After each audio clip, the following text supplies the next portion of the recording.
And good morning, everyone. Welcome to Small Biz Matters, the half-hour program where you work on your business rather than in it. My name is Alexi Boyd, and I'm here to take you through the small business journey that is sometimes complete chaos, sometimes total annihilation, and sometimes, as the last 24 hours have been for me, quite traumatic, but we won't go into that at all, will we? But we've all been there. We've all had those ups and downs. But, you know, as you say, just see the next hill, climb up on it, and there's always a light at the end of the tunnel. And the light at the end of the tunnel can sometimes be your awesome clients. And today we're talking a little bit about trying to get some more of those awesome clients, the ones that you want, the ones that bring you good revenue, the ones that you enjoy working with. And that kind of falls in the category of sales. Now, it's not a word that's used a lot lately. I must say, when I've been hitting a lot of networking groups in the last few months, most people don't say I'm in sales. In fact, I haven't had a single person, with the exception of today's guest, say to me, I work in that area. Most people say marketing. And we've all heard the social media marketing. We've heard online, we've heard print, we've heard website, we've heard about your presence, about your look and feel, what you look like, how you present yourself, how you dress. We talk about that a lot. But nobody uses that word sales. Is it because it's old-fashioned? Well, no. It's because it seems to be, I guess, diluted into the world of marketing. But it's really important as a small business owner that we understand the difference, that we know that there is a very clear and distinct difference between what we need to think of in our business as sales and what we need to think of as marketing. And that's what we've got our wonderful guest today here from your sales manager. That's Gary. Welcome to the program, Gary. Thank you very much, Alexi. Now, you don't come from the Hornsby area. You come from the Central Coast, but I guess you see Hornsby as a bit of a jump-off point, isn't it, from the Central Coast to the city? And this is what we'd like to see more of in Hornsby, us becoming a bit of a focal point for business. What do you think of the business community, out of curiosity, in our Hornsby area? I'm impressed with what I see. I went to a chamber event recently, which is obviously where I met yourself, and the engagement that I had with the respective businesses over there was amazing, and I'm enthused about what I see working in the Hornsby area. And obviously, it is a good hop-off point, so it works well for me to be engaging in this part of the city. So definitely. And tell me about your small business journey, because we always love to hear about why people have fallen into their particular area of expertise. Tell me a little bit about the last few years. So I've been in sales for the last 28 years, working principally in larger corporates, but also in small and medium businesses. And over that time, I've just seen so many and had so many people tap me on the shoulder and say, hey, Gary, how should I do this? Where would I do that? How would I apply this sales technique? How do I get more out of what it is that I'm doing today? And I just thought, there's so much knowledge and skill that I've learnt over the years, and I've had a really awesome career. Selling has been great to me, and I still love selling. I really am passionate about it. So I just thought, why wouldn't I take that skill and knowledge to small and medium businesses and help them to do better with what it is that they're doing in their sales activities and journeys in this modern world of B2B sales. Does it differ much? I mean, a lot of people, when they come out of that corporate sector, say, yep, the skills just transfer quite easily across. Have you found that? Absolutely. Absolutely, yeah. In fact, there's probably too much rigour in the big end of town, and there's a little more flexibility in the small end, which is what's needed, absolutely needed. And so to the credit of small businesses, they've obviously got that ability to be more nimble. To get it's what we're good at, really, just being flexible, nimble, and I guess open to new things. Well, not even new things. We're talking about something that's been around for as long as people have traded, really, in the concept of sales. One of the things I think, when you engage with a consultant to come into your business, you've made the decision that you need assistance with this particular aspect, or maybe you've got, as we're going to talk about a bit later, you've got staff in that role who aren't doing a great job. What would you expect if someone approaches someone who is a sales trainer, such as yourself, or a sales consultant? What sort of a conversation should they be having?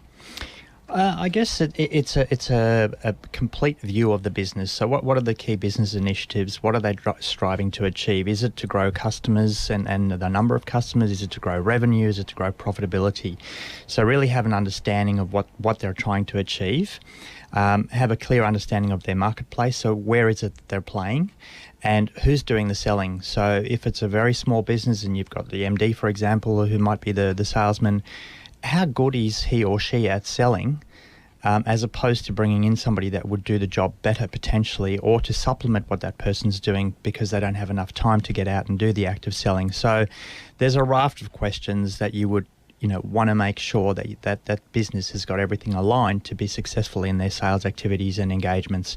Things like websites, and making sure that their websites are absolutely aligned to delivering value for the customers that they're trying to attract, so that customers that log onto that site or that hit their website can instantly see what they do and what their promise of value is, because it's, as you and I know, you're one click away from going to the next competitor.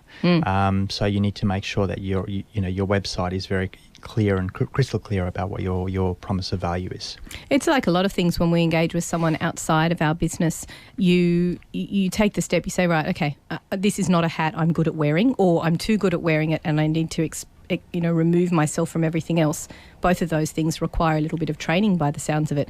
So when you say that there's some fundamental things, you mentioned profit, do you want to increase sales? Do you want to increase your client base or profitability? Is it a matter of sort of really looking at your client base and saying, do I want more from my existing customers, as in I want to upsell them to a new product, or do I want to increase my client base with the existing product and smaller offerings?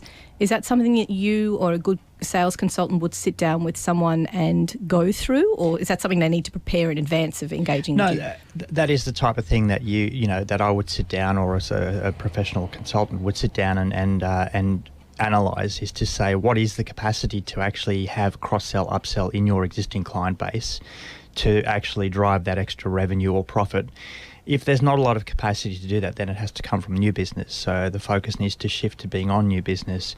So it's a case of understanding what the product or service is that business is selling, and what's the scope for up cross and upsell within their existing client base, to then say, well, we can get that revenue and profit from there, or we need to look further afield. I can imagine some people sitting at home might be thinking to themselves, well, how can someone else possibly know my product or my offering as much as I can? I should be the one doing this. Yeah, maybe I need to take a step away from the doing in the business and go back to the selling. But not everybody's a natural born salesman, are they? No, that's right. Yeah, I think you get born into the joy of wanting to sell. Everyone will do it if they have to do it, and they may not do a particularly good job of it because they don't enjoy doing it. So if you love it, you're going to do well at doing it. But to answer your question, I think it's about answering the tough questions. So when somebody like me comes in, or a consultant comes in and says, tell me how you will or would cross-sell and upsell to this customer, and give me the very real working example of how that's going to play out. So the conversation with the business owner or the sales rep that's on the floor doing the work. Oftentimes that's where things get squirmish, because they're not sure that they know how to do it. And so it's really asking the tough questions and fleshing out how that will happen in a real sense. And I don't have to be an expert in their business or their product or service that they're selling. I have to be more of an expert around asking the question about, you step me through how this is going to happen in reality, so that we understand whether you have the capacity to cross-sell, upsell, or do we go and look for new business? So it's quickly flushed out. Yeah. And I guess, and that's what comes with the experience, dealing with consultants who have got those multi-level, lots of different conversations, working with small business, working with multinationals.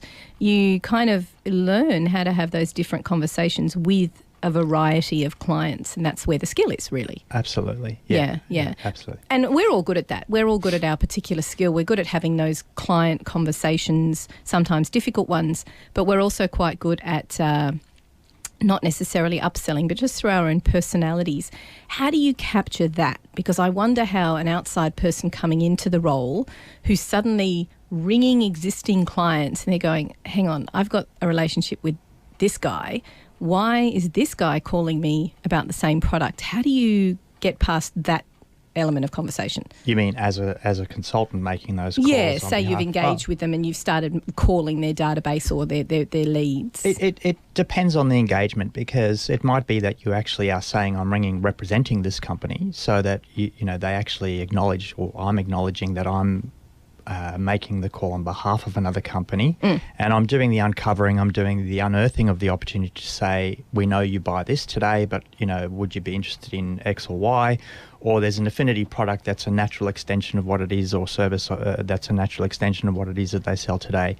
And so it may not be that I'm the deep expertise or have deep product or expertise or knowledge, but what I'm doing is I'm paving the way for somebody else to go and have that discussion. So I'm really setting up the appointment for the person that is the expert to go and have that discussion with that prospect or that customer.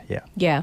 And so one of the things that when someone like a small business is going to engage with someone in your position, you're going to need a couple of things. And obviously the main thing is, as you said, a website that's clear, so that this, as you said, we were talking about it the other day, it's one click, isn't it? You're one click away from literally having someone go, well, this is a waste of my time. So you need to make sure that that's all there.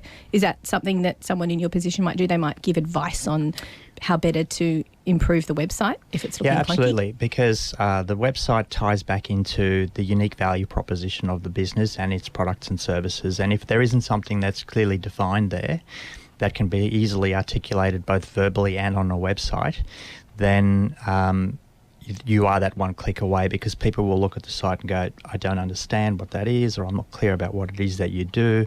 And so they're on to the next one where it jumps out and hits them and goes, oh, yes, I know exactly what they do.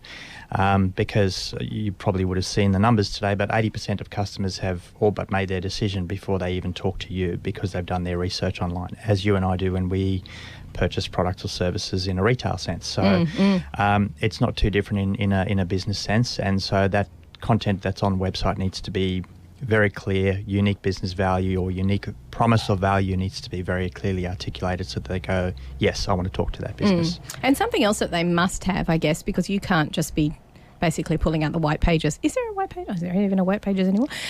You can't just be pulling those out and just starting to ring around.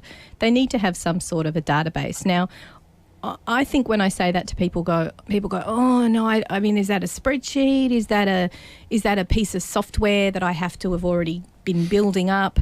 Can it just be a list? What in your mind, for someone with zero experience as to what a CRM should look like, what would you like to see to begin the sales process? I just think, and even for me in my own business, it's impossible to run a business without a CRM or a customer relationship management application of some description. I don't believe that any business can be truly successful without one, because it becomes that digital footprint of the business. It becomes a true working platform for how you manage your customers moving forwards. And so when you say to me today as a potential prospect, Gary, I'm interested in your product or service, but can you give me a call back in 3 months or 5 months or 6 months? I need to capture that somewhere where I get an automatic reminder in 6 months. But that also tells me, what did we talk about when I spoke to you 6 months ago? I'm not going to remember the discussion that we had or the detail of what it is that you said at the time. So it's capturing that kind of information in a CRM, and there are many free CRMs. Yeah, you mentioned the other day Insightly. There's Insightly, there's Zoho, there's a number of them. There's a HubSpot that are free CRM tools, or there's the paid ones. And they're not very expensive. It's more about the point of having that documented customer relationship management for how you transact with your customers, and that if a rep that you have in your organisation leaves the business, where is the detail taking that all that person, knowledge with them. It walks out the door, or it's in their diary, which is not a place that you want to have customer communication and contact frequency and points of contact put into a diary. You want it put into a customer relationship management application. So critical to the success of a business. And I am truly amazed at how many small businesses I've seen in the short period of time that I've been doing this that don't have a CRM in place. Yeah, just because they've got it in their head. They've got it in their head, or they've got it on... think they do. On spreadsheets, or they've got it in diaries. And the other thing about a CRM is it actually adds value to the business. And I don't mean from a perspective of how they go about selling. Of course, that's the key benefit of it. But if they're looking to sell their business and a prospective buyer's coming in to buy the business, they have a true database of their customers and the contact points, how often they deal with them, how often they talk to them, that they can actually point to in a digital sense or in a documented sense. So having that electronic customer base is just worth an enormous amount for any business, yeah. Well, you'd be nuts not to have one. We're going to take a quick break here on Small Biz Matters, and when we come back after the break, we're going to take you through a little bit more of a step-by-step process on how to enter that information into a product like Insightly for your CRM. You're here on Triple H 100.1 FM. You'll be back after this. So, welcome back, Gary, after that little discussion regarding just all things Sydney, really. Just traffic. It's just all about traffic. It's one of the beauty of things of living up here, isn't it? Dealing with great businesses and, of course, not having so much city traffic, which is good. So before the break, we were talking a little bit about one of the CRMs you suggested is a free online tool that businesses can use called Insightly. Now, the thing about a CRM database is I think we can all begin that database with just our existing customers. So that's a good starting point. There's probably at least a dozen lines right there. And tell me what sort of things we should be populating that database with. So my message to businesses that haven't used a CRM tool before is to say, if you're using an existing billing application like an MYOB or a Xero or something like that, the import of your customers into a CRM tool is reasonably easy to do. So getting the CRM populated with your customers is not a particularly tough task.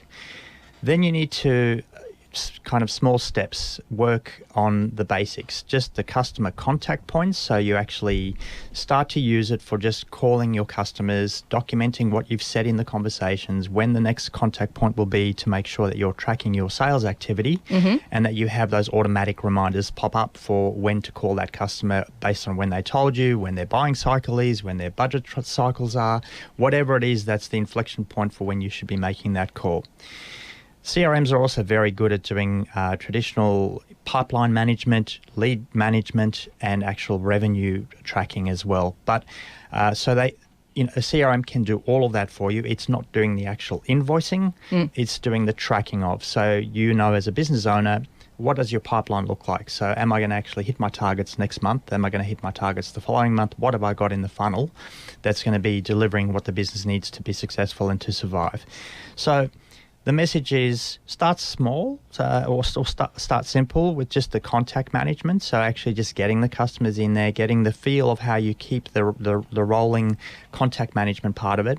And then as you get more proficient with it, start to populate things like there's a lead. What's the value of the lead? And then does that lead convert into a prospect or into an actual opportunity that you're now tracking an opportunity to its closure, and then what the revenue of that opportunity is worth. So you actually get full visibility of your pipeline and your opportunity flows for where you're tracking as a business to succeed against the targets that you set for yourself or the revenues that you need to generate to keep your business afloat.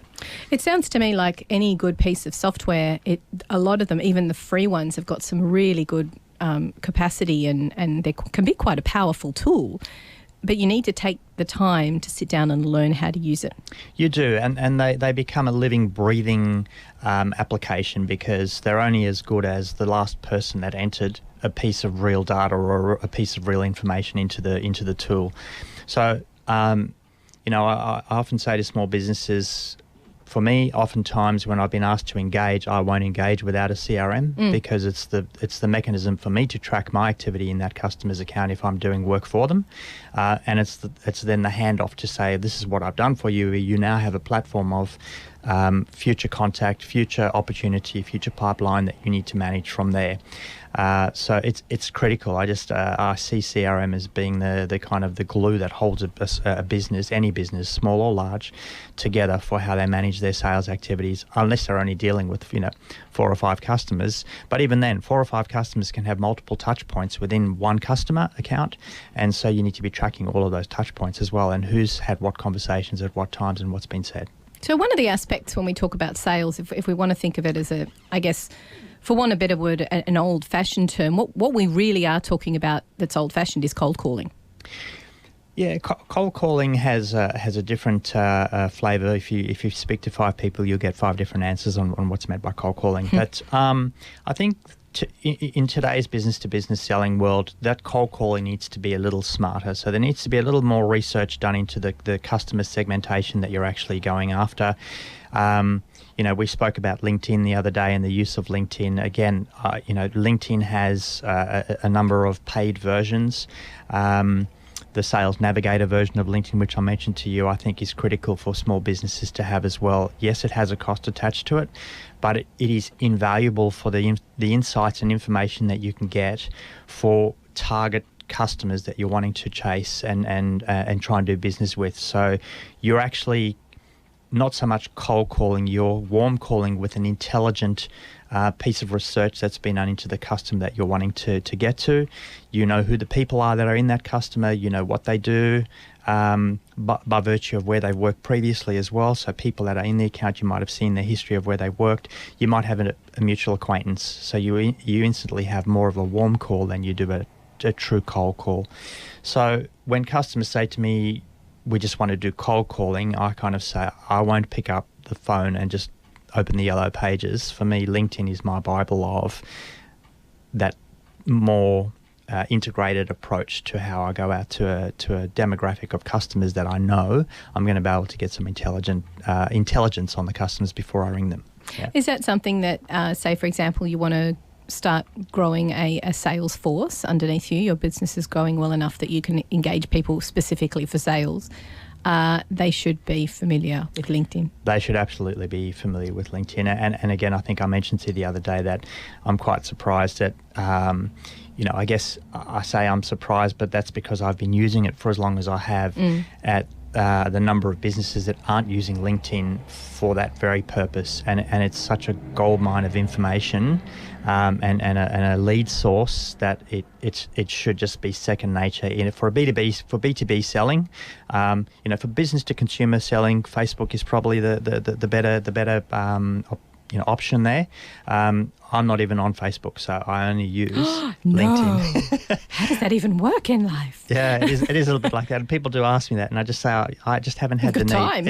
It'll probably change, but it's just been that LinkedIn has been my Bible of where I do my business and where I do my communications with customers that I want to connect with. It's funny how the evolution of sales in a small business world, we talk about Facebook as a sales platform so much, but when you think about it, that really is where you want to talk to consumers. But if consumers are not your end goal as a customer, why would you be talking to them on a non-business platform? LinkedIn, I guess, by the sounds of it, I mean, I'm sure there's potentially others as well, but that is the major source for business-to-business selling. Yeah, absolutely. And I have this warm debate with a number of people around, yes, but there are business customers that are on Facebook as well. And that's true, they are. But 99% of the time, those business customers are actually doing more of their business kind of networking through LinkedIn. So it's not, yes, they'll be there. So that's not to say that advertising or keeping connected on Facebook is not an appropriate thing to do. Brand reminders.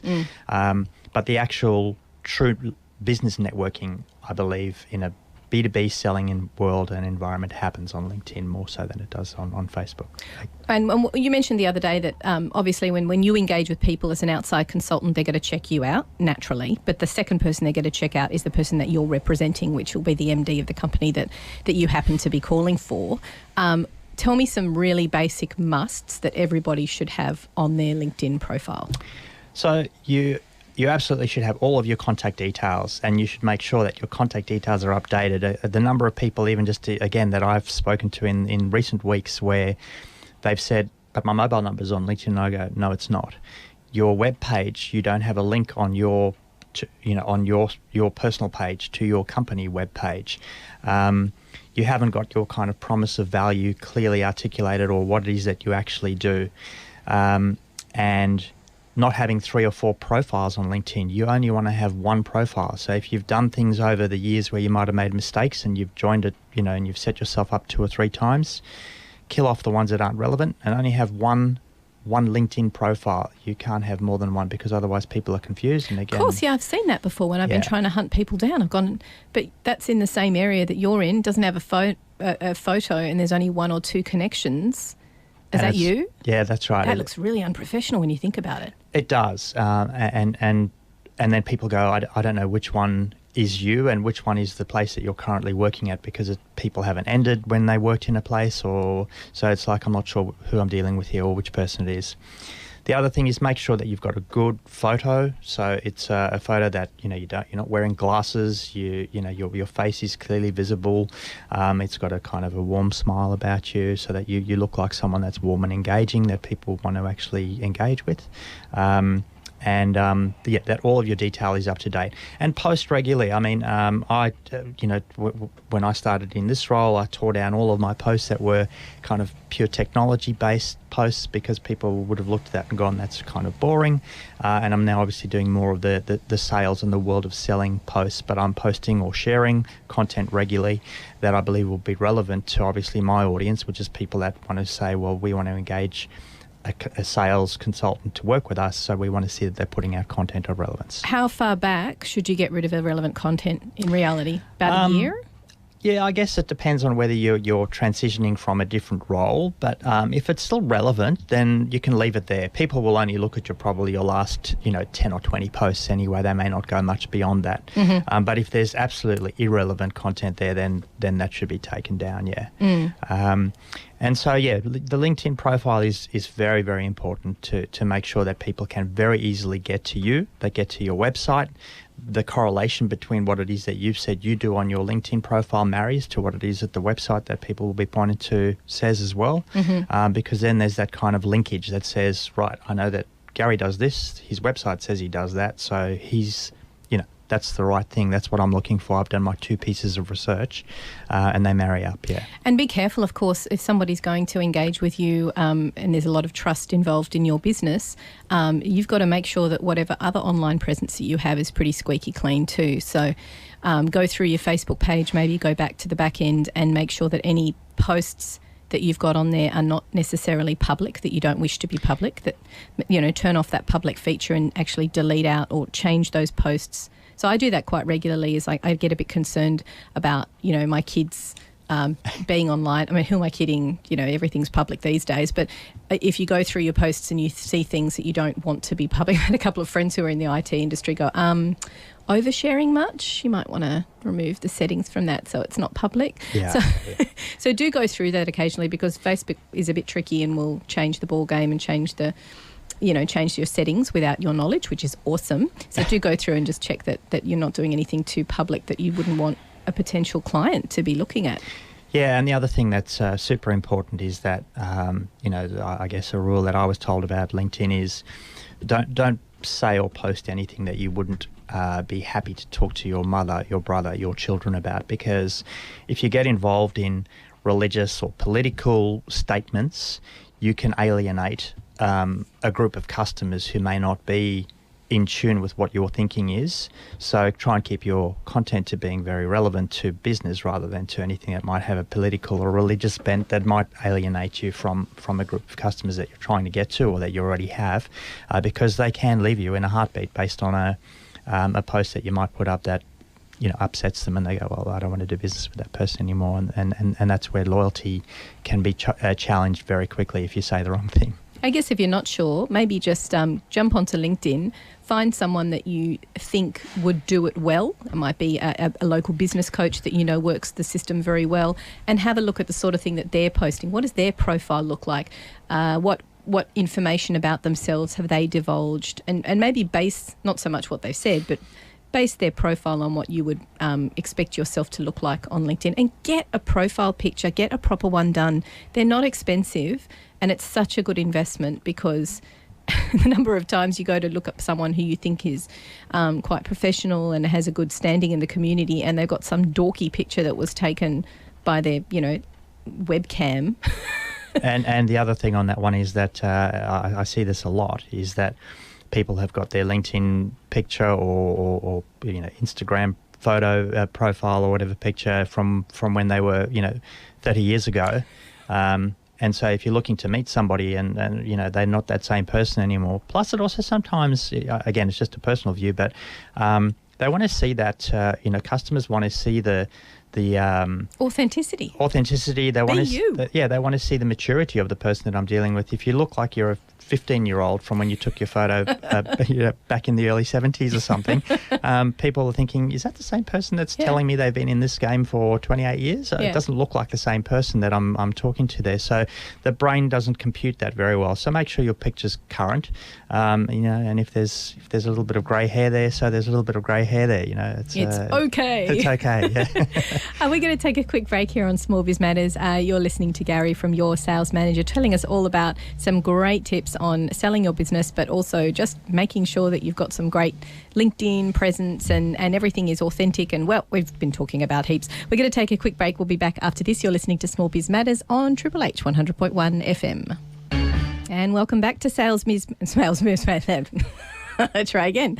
And welcome back to Small Biz Matters. You're listening to Alexi Boyd, your small business advocate and trusted advisor. Plus, we've got a wonderful person in the room, Gary from Your Sales Manager, who's talking to us about sales. Now, at the beginning of the program, we talked a little bit about the difference between sales and marketing. Gary, can you help me articulate it? Because I don't know, I think it's become all mushed and wishy-washy and small businesses, if you're not an expert in the field like you are, might not quite understand where sales fits as opposed to marketing in your business. A great point. And I had somebody give a very elegant kind of description of the differences between the two. So marketing is about talking to an audience. You're talking to a group of people or to hundreds or thousands of people in how your messaging gets into the market. And sales is about me talking to you.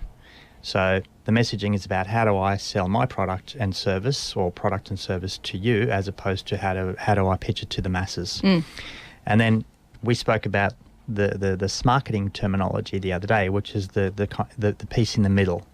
And that's where sales have to take marketing's messages and marketing have to take sales messages and make sure that they're absolutely linked in how the individual engagement happens. So I need to decipher the broad brush marketing communications that go to market and say, I've got to put that into sales speak, and marketing need to be on board with how that translates back into the marketing speak, so that there's actually a united communication for what that business is presenting externally, both in sales and in marketing. And of course, that middle piece in the middle, which is this marketing piece, where they come together and make sure that the messages work. I think that's one way that the corporate world, when they do it well, it's a good way that we can learn from that as small businesses, because they very much have the sales team, which I think you've articulated that beautifully. They are the ones who talk directly one-on-one or directly to the customer, whereas the marketing team are, I guess, painting a picture with a brand strategy or with a way that they communicate to the masses, but they both have to be aware of each other. And if you put the two separate hats on as a small business owner, you need to be aware of what your marketing is doing in order to work off that to then speak individually to that client. And that's where, coming back to that, what you were saying at the beginning of the program, your website, that marketing piece or your Facebook posts, those marketing pieces, they need to reflect how you're communicating with that individual person, because they're going to use that as a tool. Yeah, absolutely. And I'm just working with a business at the moment where they revamped their website and they had an external marketing consultant and they were asking for my feedback on what that website should look like. And when they were finished and I went onto the website, I said to them, as somebody that doesn't know your business, I look at that page and I have no idea what you're doing. I have no idea what you do, why you do it, what you're selling, what your service is. You know what the messaging is. And so that's where this marketing thing comes in, and they were trying to get too high up in the umbrella marketing pitch for anyone to actually have an understanding of what it looks like in reality. They were high clouding. They were much too blue skying on that one. So there was a very quick realization where I just said to them, take your business hat off for knowledge that you know about your own business, and tell me, looking at that website, you would know what you do. And they went, you're right, we have to go back to the drawing board and have a look what that looks like. And it's difficult to do that. It's difficult to take that business owner hat off and try and be the consumer. But don't forget, you can ask your really good clients for some feedback. Absolutely. People love giving feedback. It is critical to ask for feedback along the way. And personally, I still ask for a lot of feedback. And even if I put up a post, I ask a few people to read it and just tell me their thoughts on it before I post something. If I'm sharing somebody else's post, that's easy. But if I'm creating my own content, I always like to make sure that there's agreement that it sounds right, it looks right. So yeah, definitely other bouncing boards for of people is critical. Absolutely. Oh, there was something critical. you said the other day when you had a look at my website. You go, well, where are you? Yeah. And I went, oh, good point. The About Us. The About Us doesn't have to be, we are the best at what we do and we try and keep our customers satisfied no matter what, and we'll bend over backwards for you to do the thing that we do. And you're sitting there looking, going, well, what is it? Tell me. Yeah, what is it that you do about absolutely. us? And don't be afraid to put those fabulous pictures that you just spent a lot of money on onto your website and give yourself a face, the face behind the brand. Definitely. Because that's why people engage with small business, because they want to be not only supporting a small business, but they want to know that they're going to get that one-on-one customer relationship. Yep. Yeah, Definitely. so work with that. So say, for example, you're getting to the point where you can envisage growing and you realise that you're crap at sales. And you think, okay, I need to hire someone to grow my business, specifically in a sales role. What should you, apart from someone who understands how to use LinkedIn, which we've already established, what should you expect from those sales staff? So I think there's a few things. Firstly, the assessment should be, are you ready to employ a full-time person? Because there is a huge community of on-demand or freelance sales, as I am, capacity that you can look at in the first instance to say, do I jump into a full-time person straight away? And if so, then that's fine. But there might be an opportunity to test the waters before you go into that full-time capacity. Because once you take on a full-time rep, you then have the full-time cost. You've got the management of that person, the whole shooting match that goes with having a full-time employee. So know your numbers. Putting my bookkeeping hat on right now. Know your numbers. Can you afford to put someone on? And remember that a salary is not just a salary. It's a salary. It's the admin. It's the super. It's the training. It's everything else you're expected to do when you have staff. Absolutely. And it's also a case of, you have to, whatever that salary is, you actually need to work on that salary covering you for 46 weeks of a year, not for 52, because you've got 4 weeks leave and 2 weeks sick leave, which people tend to take in one way or another. So, the actual real dollar value for that person is actually a lot higher than their annual salary. Not to put people off hiring people, we must say. No, definitely that's very important. Definitely you just have to know whether you can afford it. Whether that the inflection point and your break even or cost point is enough to support that rep with what targets they have to achieve, and are those targets achievable as well.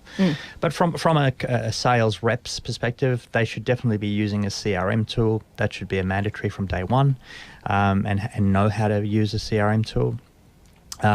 You should have full visibility of their diaries to make sure that they're optimizing their selling time so that you can see what their activity is. At the end of the day, you're paying a person to do a job, and that job means being in front of customers, or if it's not in front of customers, it's on the phone, where CRM is logging those calls and diaries are tracking the meetings, as is CRM. So CRM would also be a record of those meetings. Checking on the quantities and quality of calls. So if your reps are making phone calls and doing face-to-face calls, you want to be assessing how successful those calls are, because if I'm doing 100 and I'm only getting one, maybe there's some coaching that needs to happen for why that is, and to have a look at how that activity is being undertaken. And that's essentially what a good consultant does as well, is to have a look at that. And a periodic assessment, a health check on the rep, because just this morning on the way in, I was reading an article about over a period of time, all of a sudden a rep has been asked to do, can you do that piece of work for me? Can you do that job for me? Can you do that job for me? And all of a sudden their focus has shifted away from what they were employed to do. So back to core activities. So if you were employed to sell, then selling is what you do. I'm not expecting you to, pick up the mail from the post office, and I'm not expecting you to do errands that are non-selling related. So do those health checks, because it's two things. It's lost revenue opportunity. You're also demotivating the rep. If they like selling, they want to be out there selling. They don't want to be doing the post office run. So those are probably some of the key things that you would expect from a good sales rep. And of course punctuality. So being where they say they're going to be at the time that they're going to be, and making sure that their commitment to customer is absolute. And that they priority. reflect your business. They're dressed appropriately. All of those, yes. Yeah, all of those things. And that will depend on what sort of industry you're in. Obviously, they're not going to be in a suit and tie if they're heading to a construction site, for example, Correct. which is fine. But they still have to be well-groomed, well-dressed, because they are the face of your company, which is so Absolutely. important. Yeah. Would you expect, like with all good sales, you need to have those HR elements. You need to make sure that they're being continually assessed, but also trained. So the opportunity needs to be for them to have some professional development there as well. I guess in that sales realm, would you say that they might get easily bored if they're not given those challenges? So how do you continue to challenge them, and how do you set those targets? I mean, I'm really speaking from the mind of a small business owner who's never dealt with anyone in sales. They've always done their own. How do you set those targets? Do you keep it quite simple to begin with and have an open conversation? Well, setting sales targets, I guess, comes down to the break-even point of the business. So the business, to support that rep, has to sell so much of their product or service to cover the cost of that rep. So there is your target position, unless you're making an investment where you can actually afford to have that rep not be earning, while you make that investment in getting to market. But typically, salespeople are driven by success, so they like to make the sales. They like to be successful. They enjoy the compensation plans that come with being in sales. So, I don't think there's too many salespeople that you would find that just love selling but don't enjoy the spoils that come with it by the compensation plans that sit behind it. And that varies. It doesn't. Different industries pay different commission plans or whatever it might be, but typically salespeople are driven by that kind of thing. And it may not be that your compensation plan has hardwired commissions. It could be that there are incentives that come along. It's a trip to the Blue Mountains, or it's a trip overseas, or it's a trip somewhere, or other type of incentives that Just make sure you check with your accountant about that one. Absolutely, to make sure that they're all, that you're not in breach of the I can't remember what the but yeah, make sure that they're all above board. But so reps like that. They also want the tools and the technologies that allow them to maximize their selling time. So, again, like if you're putting a CRM in place, please don't ask me to have to come back to the office and sit at a desktop to enter that information. Right. Give me a laptop, give me a tablet, give me a phone where I can do it in field and it's done. The same with my expense management, so all of those minor things that kind of keep a rep in field and happy to continually be in field and not be drawn back into office or to home office or to desk to do things. Are important as well. So new technologies that come along that enable them to do their job better is up to the business owner and also to the rep to bring things forward to say, hey, there's this new and exciting thing that lets me do my job better. Can we have a look at it?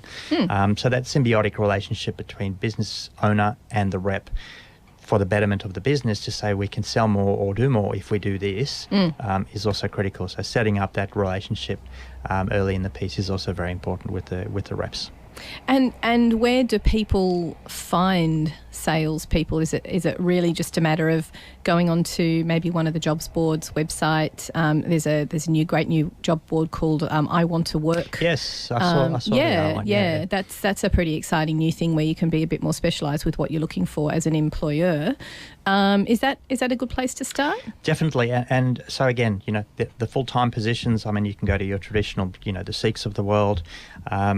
But you're probably better off advertising on the likes of LinkedIn, because LinkedIn, again, is attracting that professional. So LinkedIn job advertising is also a massive opportunity. And people who are in sales, like you said, better know their LinkedIn stuff anyway. Definitely. So, it's a good place to start. Good reps will be looking for, in B2B selling roles, will be looking for roles probably more so on LinkedIn than anywhere else, because they'll be wanting to understand what linkages they have to that business to try and help them get to the interview. Oh, yes. It's a sales process when you're going for a job, right? So they're doing the same thing using LinkedIn to help them get to the job interview, to get the interview. So there's a good interview question for you, like what research have you done on this business? Absolutely. Done. Absolutely. And then, there's also a myriad of different on-demand sales sites. I Want to Work is one, for example, where people are drawn to being freelancers like myself, where I might belong to a community that is that freelance entity. So there's a lot of those around as well, that people can pull resource and work resource from. I'd probably stay away from the true freelancers of the world, because it's kind of maybe a little lower level, and and move up the food chain a little bit for where you go for your, if you want to have true on-demand sales capacity representing your business, to look higher up the stack than. Well, it's than like anything, you know, you pay peanuts, you get monkeys. Correct. Yeah, absolutely. So I think that's a really interesting point, is just that if you do go down the road of sales staff, there's definitely the freelancers, the consultants options. And I don't think from what we were discussing that you're going to get anything less of true value from a consultant, as long as they're a good one and they get to know your business and they intrinsically link like any good outsourced person would do to really understand your business to get you the most out of it, definitely. And then, of course, hiring someone, great. There's some awesome New South Wales jobs incentives at the moment to hire people, and particularly the over 55s. Right. The incentives are fantastic for those. I mean, and especially in sales. You could have someone with 30 years selling experience working absolutely. for you. Imagine that. So definitely make sure that you consider that as well, and make sure, like with everything, with any new business change, you don't do it when you're really ridiculously busy.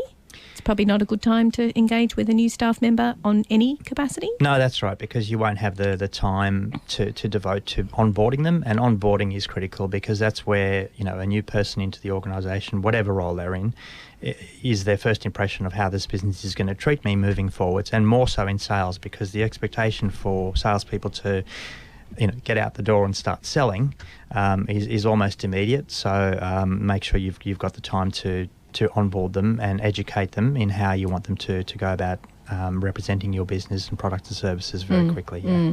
Well, this has been an absolutely fantastic show. Thank you so much for joining me, Gary. Give me a quick plug for your website as well. So it's yoursalesmanager.net.au, and I would welcome the opportunity to talk to any small business that wants to have a chat. I quite often just have general discussions about the health and well-being of their businesses. So willing to talk to people if they want to give me a call, and all of my contact details are on my website, on my LinkedIn profile, so you can contact me and find me very easily, and more than happy to engage. The one thing that I would like to just say is that if you're engaging with a consulting entity, whoever that may be, try and work with people that are prepared to actually execute on the activity that they consult on, because consultants often will give you a warm, fluffy picture of this is what can be done, and then they walk away and you've paid them, and then it's up to you to execute. If you work with people that actually say, and I will execute on this activity as well, and here's my price to execute on that activity, you know you've got somebody that's actually completely bought into the success of how this would work if they were actually doing the work for you.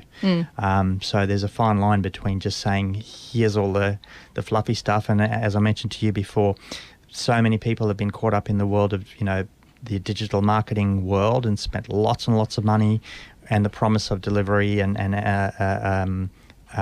lead and revenue hasn't happened because it was kind of presented as this is what should happen, and then people walk away. This is what we do. This is not what will happen, or prepared to put our back it with what we would actually execute on as well. So that's a really good point. So make sure that when you're engaging with any consultant that they can deliver on what it is that they claim to be doing. You may choose to execute for yourself, but that they would be prepared to do it and have a proposal to show how they would do it. So you know that it's something that's achievable. It's genuine, exactly. Look, thank you once again for coming on the show. It's been full of information. If you've just dived in now and you've been listening and you'd like to hear more, you can, of course, catch our podcast on the smallbizmatters.com.au website. Just go to the blogs and podcast page, and all of our guests' podcasts are available for you to listen to right there and then. And, of course, any feedback is welcome. We're also on Facebook. If you're an expert in your field and you'd like to give some of your advice away for free, why not? Just come and get in contact with me via the Facebook page, and we can have a coffee meeting as we did, you and I, Gary. Thank you, everyone, for joining me. We are right on the news time. You've been listening to Small Biz Matters on Triple H 100.1 FM. We'll be back next week. Thanks for joining us.